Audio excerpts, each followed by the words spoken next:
One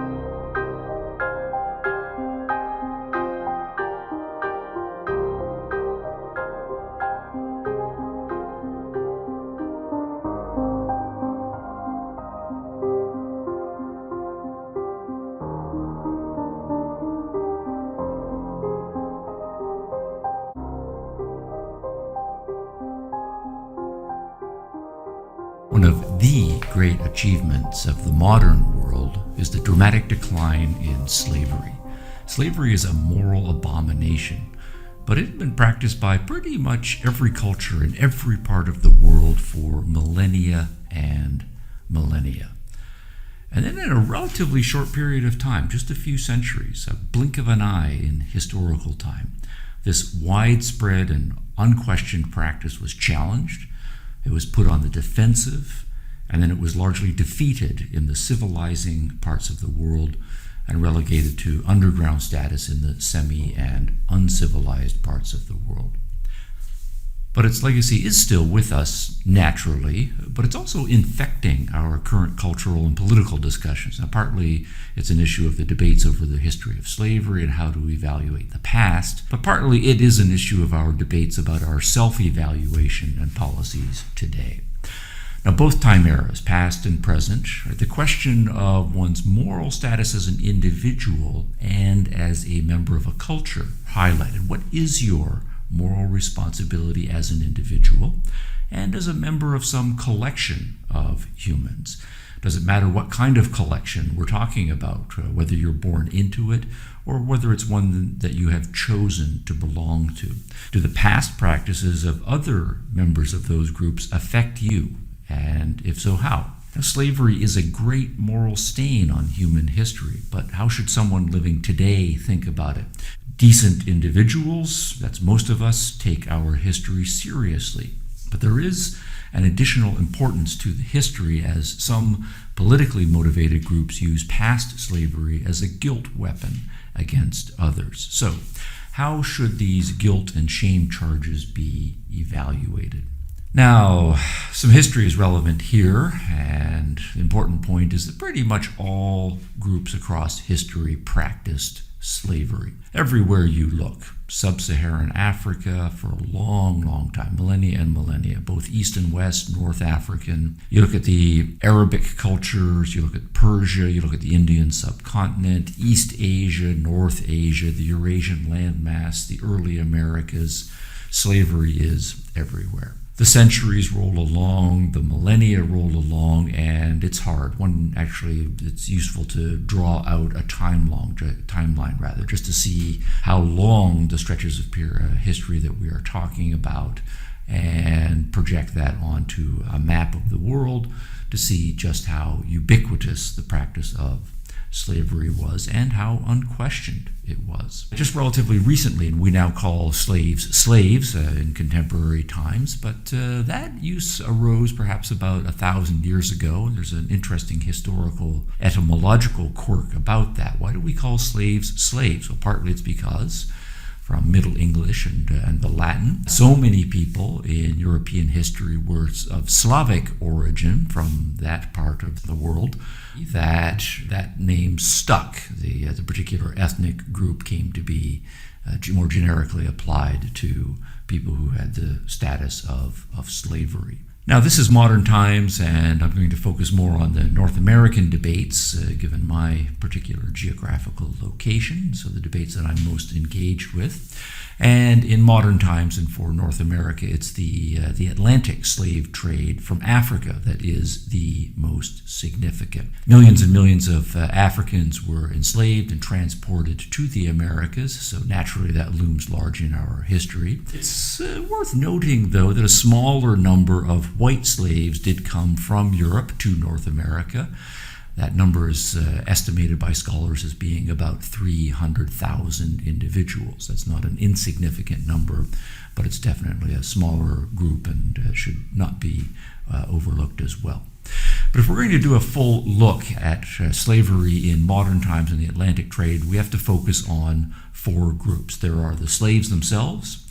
There are the people who initially captured and made the slaves slaves. There are the traders and transporters of the slaves across the Atlantic, and then there are the eventual buyers and users of the slaves. So let's work our way through these four groups. Where did the slaves come from initially, the millions who eventually were transported? The vast majority of them came from the interior of Africa. And the important history here is that there were organized systems inside of Africa, powerful kingdoms, powerful empires that had been around for a long, long time, who practiced slavery. In West Africa alone, it's worth pointing out, the Fon people in the kingdom of Dahomey from roughly 1600 until about 1894. So almost 4 centuries centered around what is now Benin. This was a powerful kingdom that was based explicitly on slavery and conquest. The empire and kingdom of the Ashanti, for about a 3 centuries long kingdom and empire, now centered around what is now Ghana. It was an absolute monarchy that practiced slavery. The kingdom of the Congo, even more substantial, a substantial state for a longer period of time, from about the late 1300s, 1390 or so, to the eve of World War I, on into the early 20th century. It was a huge slave population that existed long before the arrival of the Portuguese and some other Europeans. Lots were then sold to the Portuguese. Most of the slaves were taken in conquest by the Congo as the Congo expanded their territory. Further to the south, in what is now centered around Angola, the Mubundu of Ndongo. Further to the south, centered on what is now Angola, the Mubundu people of the kingdom of Ndongo. They had some free commoners in their society who lived amongst 2 large subordinate classes, serfs who were tied to the land and slaves who could be sold. Now, the Ndongo were tributaries of the Congo, so early in the 1500s, when the Portuguese were making their presence felt up and down West Africa, the Ndongo welcomed the Portuguese and sought assistance and formed alliances with them because they were trying to, of course, get their independence from the powerful Congo. And there were several others. If we go over to the east side of Africa, there's a whole independent history there as well, with major slave ports and long histories in Mozambique, Zanzibar, and Madagascar. And when we read the history, it's the same history that we read in other parts of the world, where slavery arises from the usual mix of conquering, subjugation, selling people for money, taking wives, and so on. Now, the 1790s, if we say here's the height of the African slave trade, there was one early white European who traveled to some interior parts of West Central Africa, Mungo Park, and based on his estimates, he judged that approximately 75% of the populations in the areas that he traveled to, 75% were slaves, and only about 25% of the people there were free people. And just to put this in historical context as well, this is in the 1790s. The U.S. Civil War is not going to happen for another 75 years in the future. It won't end until 1865. Also from 1790s perspective, putting in context, it's not going to be for another 80 years or so that we get the Henry Stanley and David Livingstone saga, when they finally met in the interior of Africa in 1871. And that meeting was, of course, of worldwide interest, because here we had some white men who were going where few or no white men had ever gone before. And the point with respect to the slave trade is that the internal slave trade was entirely an African affair. Slaves were then brought to the coast and then sold for export to the Europeans, to the Arabs, to the Indians, to the North and South Americans. Professor Henry Louis Gates, the chair of African and African American Studies at Harvard University, said this recently, quote, "Without complex business partnerships between African elites and European traders and their commercial agents, the slave trade to the New World would have been impossible." So the moral point here is that the blame for slavery is widespread.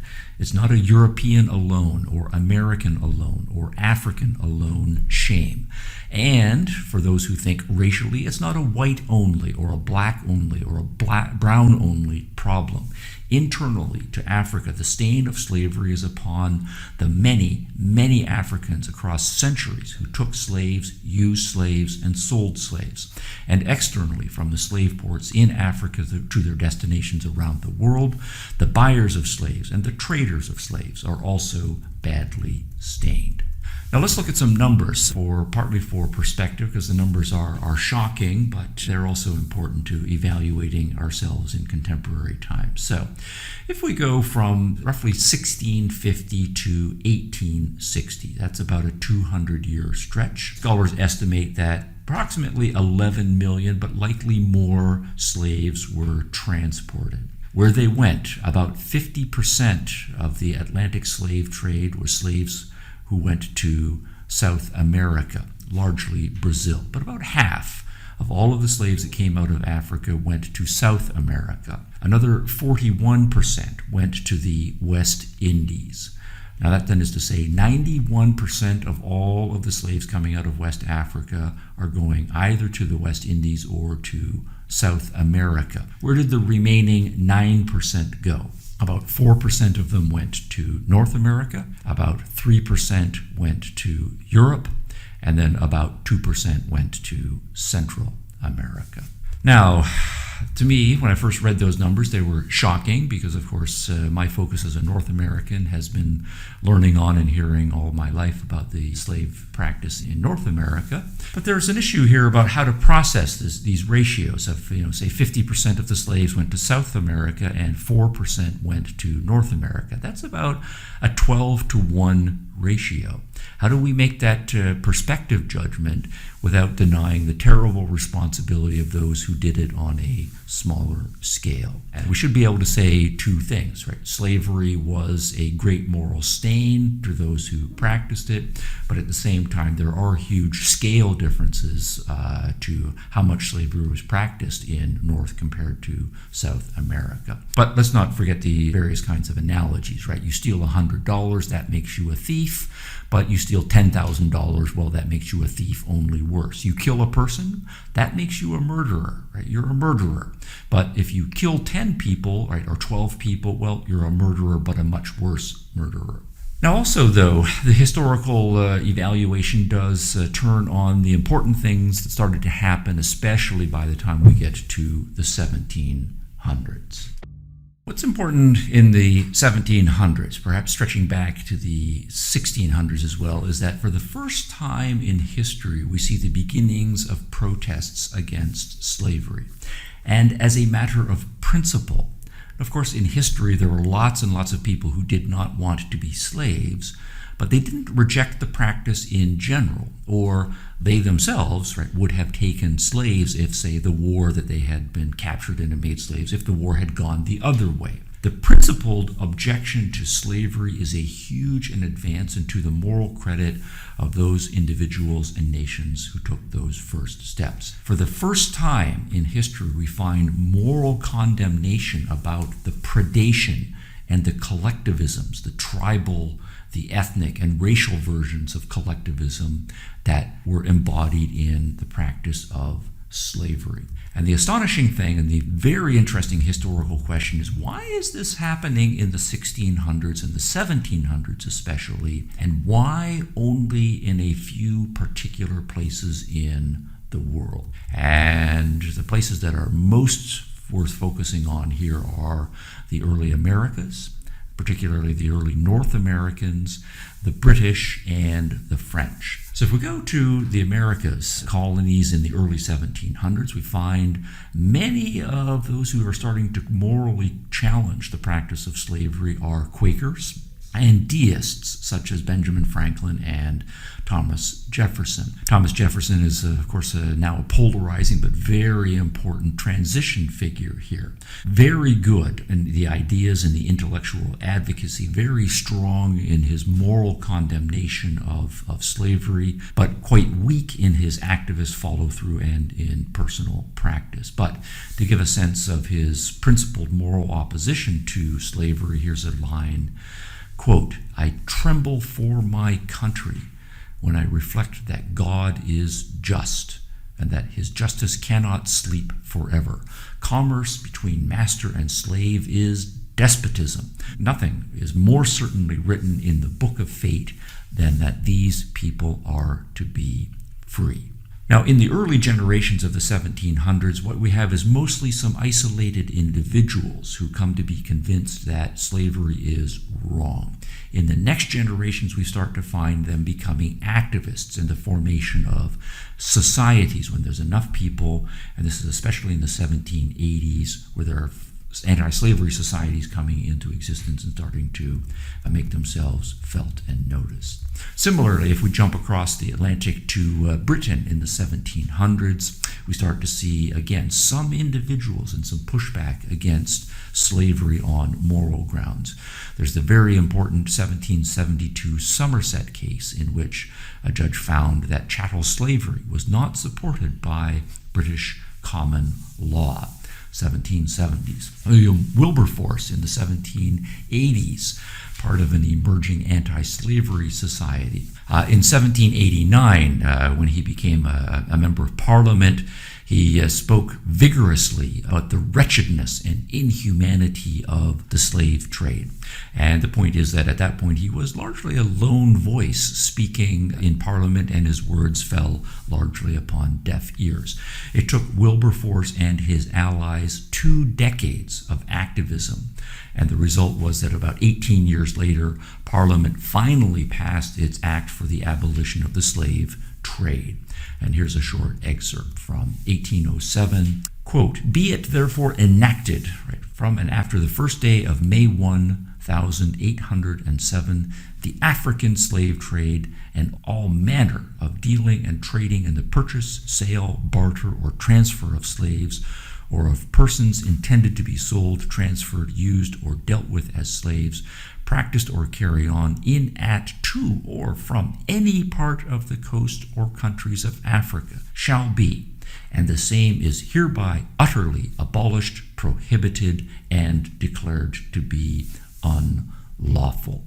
And so we are now into the early 1800s. And so over the course of the previous century, some individuals and then some movements, and then finally an official government of a major nation declares slavery to be unlawful. I recommend the movie Amazing Grace for a personalized focus on William Wilberforce and the battle against slavery. It's very moving. As a result of that, the British government then deployed the British Navy over the course of several decades-long battle at great expense and a worldwide extent, but especially out of West and East Africa, and the British Navy's efforts around Africa over the next 50 years, taking us into the 1850s. The British captured at least 2,000 slave ships and freed approximately 250,000 Africans from further being transported around the world. The French also are notable here. They were also early. They abolished slavery in 1794, but over the next 80 years or so, the French record is rather mixed as they went back and forth on slavery, both in France and in their colonies and places where their influence was felt around the world. Now, that's some dates and individuals and names and acts of government. What are the lessons of history? Well, there are a few. The first is that it takes time and it takes steps, and there's no easy and automatic abolishment of slavery. From an early 21st century perspective, it's very easy for us to be impatient and morally condemnatory about the fact that slavery was not abolished easily and overnight and instantly. But that's just not the way history works. It always requires some brave and few intelligent, free-thinking individuals to question a long-standing practice, and that's exactly what happened in the case of slavery. Those individuals are intellectual and moral heroes for doing so. It then takes some energetic individuals to start to form a movement, usually against great inertia and outright opposition, to engage in the cultural education and the political activism. And these things often occur in degrees. It's not the case that the whole practice is entirely eliminated. First, there's no transporting of slaves, or there's no importing of slaves, or there's particular legislations about slaves of this kind, or that particular group. Or as we are making, say, new American states or expanding into new colonies, we will or won't allow slavery in the new places. Then we start to put pressure on foreign governments to stop their own slave practices, to attack the slave ports, to engage in, as in the case of the Americans, a civil war, or to engage in foreign war. And so all of these steps take place, and they take place sometimes one step forward, a step backward, two step forwards, and so on. Second major lesson is that the first and major movements against slavery were the nations that most embodied, most practiced, and most were affected by the Enlightenment of the 1700s. So if we ask the question, why did anti-slavery not start to occur until late 1600s and on into the 1700s? And why only in a few places in the world? Why is it an early modern achievement? And the point seems to be that it is precisely in the nations most of the Enlightenment, the British, the French, and the Americas. That's where we find the voices most against slavery, the movements most against slavery, and again, the political action as well. Now, there's an interesting question here about religion and its role. Does religion get credit for the battles against slavery? And the answer is no and yes. I think no for most of the traditional religions and long-standing institutionalized religions. Christianity, Judaism, and Islam. They'd been around for centuries and millennia prior to the 1700s, and they had no problem with the institution of slavery. And you don't find their leading intellectuals attacking slavery and forming movements, and the places where they are politically institutionalized doing anything to get rid of the practice of slavery. What you do find in the 1600s and 1700s among the Quakers and many of the other low church sects, Wilberforce, for example, I believe he was a Methodist, and among the deists, Benjamin Franklin, Thomas Jefferson, and others, that you find some principled opposition to slavery. But what you have then is some religious movements, again in the modern world, who are strongly imbued with the notion of religious toleration and thinking for yourself, and the kind of moral individualism that goes with those approaches to religion, and that can be a good fit for being an anti-slavery person. But the most important factors in the modern world are the rise of humanism and liberalism, culminating in the Enlightenment of the 1700s. The emphasis on reason and the fact that all human beings have the capacity for reason, and the exercise of it is morally significant. The rise of individualism and the tolerationism, and the rise of the principles of freedom in economic and political and other cultural spheres. Those Enlightenment beliefs are the ones that get most of the credit for recognizing the stain and moral abomination that is slavery, and then doing something about it. And that brings us to today and why the history matters now. Our current reflections on the stain of slavery. We are, in the 21st century, part of the rare culture that has done the reflecting and the heavy lifting of fighting slavery. Being vigorously anti-slavery has become part of our moral identity. But there's still much bad feeling, nasty argumentation, and lots of accusations flying back and forth about slavery. So what is the correct lesson of history for us? And I think that in large part turns on asking the right questions about history. The question here, the right question, is not, what groups have slavery in their history, and let's beat up on them? That's not the right question, because the stain of slavery is on pretty much every group in history.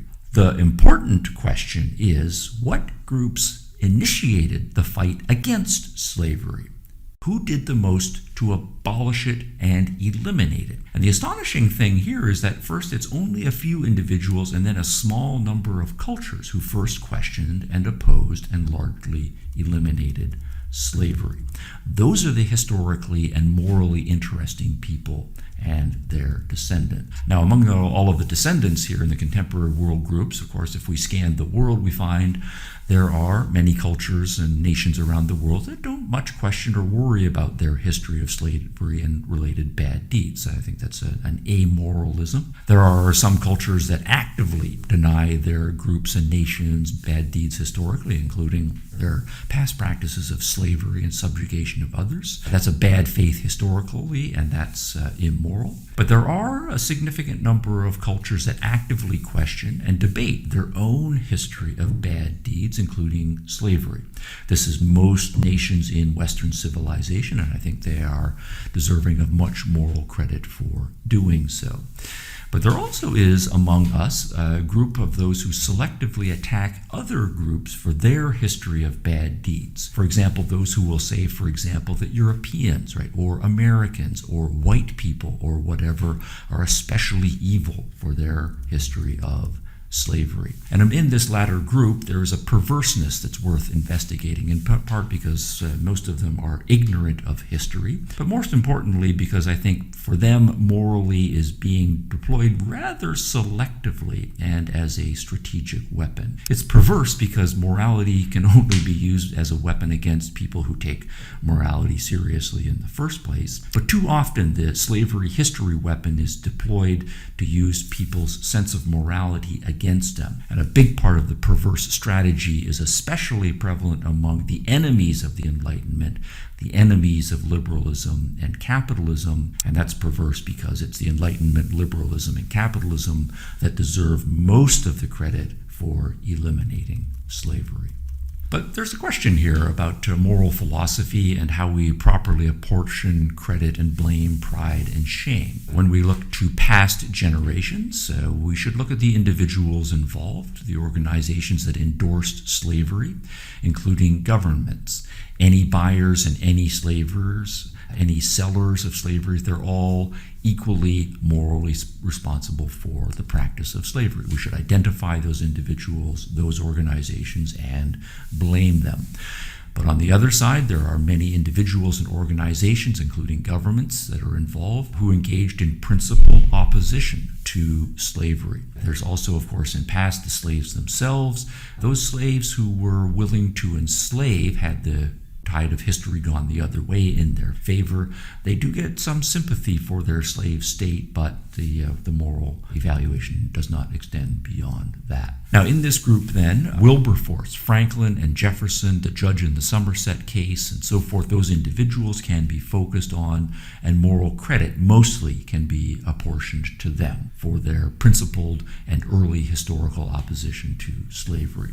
But we also should focus on groups, the British Parliament, and then the British Navy, the French National Convention, the Americans who participated in the Civil War, in large part in opposition to slavery. All of those groups get moral credit. Now, all of that group language above, though, we do need to be careful. Groups are always made up of subgroups with different beliefs and actions. We always have to remember that group language is a shorthand tag. So what that means is that we should not say, hey, Europeans get credit or Europeans get blamed for participating in slavery or ending slavery. We should not say white people get credit or blame for their participation or ending in slavery, or the British. In each case, the reason for that is that some Europeans, some whites, and some British were opposed, but some were still in favor, and some were uncaring about the issue of slavery one way or other. There's no collectivized responsibility either for the credit or for the blame. So we always have to remember, for example, the British did X. That's a shorthand for some individuals who were British did X. And the point is a methodological individualism. Groups, as groups, don't do things. Groups do things to the extent that the individuals who make up those groups do those things. But there is still at the same time something to the culture and civilization language as a shorthand. and as an abstraction. When a good belief or a good practice is widespread, a large number of individuals believe it and they commit to it, that is a cultural achievement. But we always have to be aware of forgetting that cultures are not collectivized organisms or entities themselves. They are collections of individuals. And that means that we also need to be aware of package deals and selective application. For example, when the very historical groups that should be getting the most credit are the ones that are now the most attacked. It's a double injustice. They don't get the credit that they do deserve, and on top of that, they get blame that is undeserved. But it also means that we have to be aware of making the same error in the other direction. We should not give credit universally to historical groups when many or some of the individuals in those groups don't deserve it.